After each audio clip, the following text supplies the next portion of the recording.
sa ating mga atletang Pasigenyo na nagwagi sa palarong pambansa. Congratulations po sa inyo. Ganun din sa mga representative natin sa National Festival of Talents at sa National Schools Press Conference. Congratulations. We are very proud of you at asahan po ninyo na kayo ay magiging inspirasyon.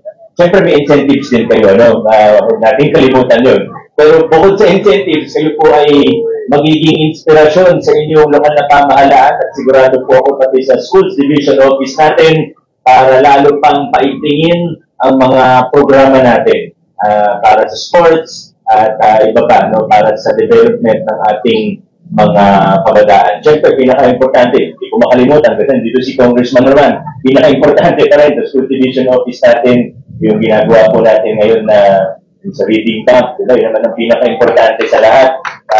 Pero muli po sa lahat po ng mga nagwagi, congratulations po sa inyo. Nabati rin po natin.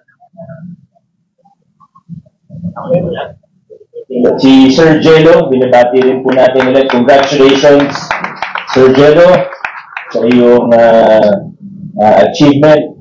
10th Filipino, tama po, no, na nakaakyat sa Mount Everest. We're very proud of you. Siyempre, nakikiramay rin po tayo sa pamilya ni Sir PJ, isang kaibigan that we will deeply miss. Sir PJ Santiago, nakikiramay tayo sa pamilya sa Santiago family. Sa lahat po, sa DOH, congratulations sa PCCH, congratulations sa atin. Maraming salamat kay Dr. Tan, representative ng PCCH. Hindi mainit na po, kaya hindi ko na masyadong habaan sa ating kandidata sa Miss Philippines, Philippines. Congratulations in advance, Miss Bianca.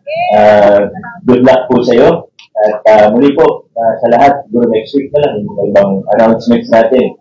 Hindi na ulo ni Sir Joey. Sa Allen, nakaiba. So, muli po, congratulations sa lahat. God bless po sa atin. At yun na po muna tayo.